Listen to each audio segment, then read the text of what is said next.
Bharatiya Janata party और Jajpa party, जो इनकी सहयोगी पार्टी, जिसके बैसाखियों के सारे हरियाणा की सरकार चल रही, इसके मुख्यमंत्री और मंत्री, विधायक और सांसद किसी गांव में जा नहीं सकते। गांव गांव में पोस्टर्स लग गए हैं कि भारतीय जनता पार्टी और जेजेपी के लोगों की एंट्री बैन है। तो ऐसी परिस्थिति आज देखने को मिल रही है जो पहले कभी देखने को नहीं मिली। किसान जज्बे के साथ अपनी लड़ाई लड़ रहे हैं, उनकी लड़ाई शुद्ध है, गैर राजनीतिक है।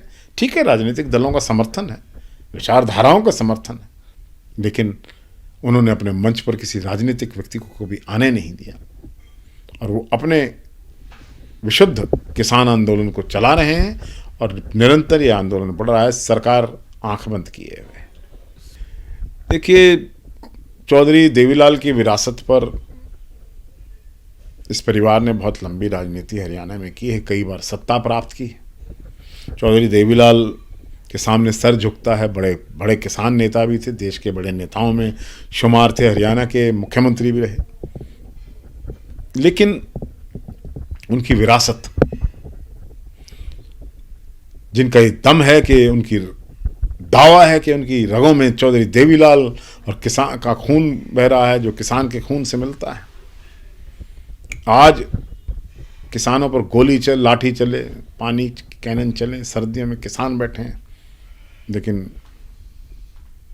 वो सरकार में बैठकर अपने राज की खाज को मिटा रहे हैं। उनको किसानों से कुछ लेना नहीं, और देश और प्रदेश की जनता इस बात को अच्छी तरह समझ गई है कि ये लोग राजनीति के नाटकबाज हैं, राजनीति के ऐसे मोरे हैं जो न किसान के हैं।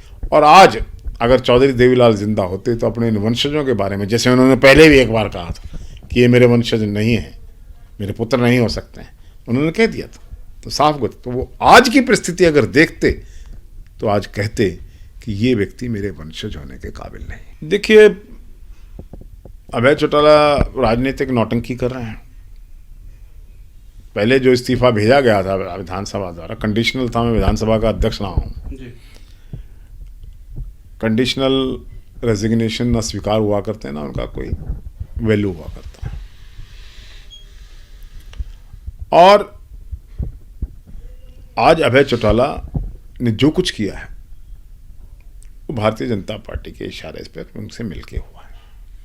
परिस्थिति ये बनी थी कि हमारे नेता चौधरी भूपेंद्र सिंह हुड्डा, नेता प्रतिपक्ष, ने ये कहा था कि सरकार के खिलाफ अगले विधानसभा सत्र में हम अविश्वास प्रस्ताव लेकर आएंगे, और हमने निमंत्रण दिया था अभय चौटाला जी को, अगर आप किसानों के मुद्दे पर सरकार के खिलाफ हैं, किसानों के साथ हैं, तो हमारे अविश्वास प्रस्ताव का समर्थन कर इस सरकार को यहां से भगाने और गिराने में हमारी मदद करें। उस परिस्थिति से बचने के लिए, क्योंकि बीजेपी की बी टीम रहे हैं जब अपोजिशन लीडर थे, और अब बीजेपी से पूरी साठगांठ है, उस परिस्थिति से अपने आप को बचाने के लिए इन्होंने ये सोचकर कि जब उपचुनाव होगा तो भारतीय जनता पार्टी की सहमति से, उनके साथ मूक समर्थन से वो दोबारा सदन में पहुंच जाएंगे, उन्होंने सदन से इस्तीफा दिया है। सारी सेटिंग है, राजनीतिक सेटिंग है। और आप देखेंगे कि जिस प्रकार का माहौल हरियाणा में इनके खिलाफ बना हुआ है, दोनों उपचुनाव, चाहे वो कालका का है चाहे एलनाबाद का है, ये दोनों चुनाव कांग्रेस जीतेगी। भारतीय जनता पार्टी या भारतीय जनता पार्टी के से कंधे से कंधा मिलाकर चलने वाले लोग या राजनीतिक बैसाखियां भारतीय जनता पार्टी की अल्पमत सरकार को इस सरकार में बनाने वाले लोग मुंह की खाएंगे।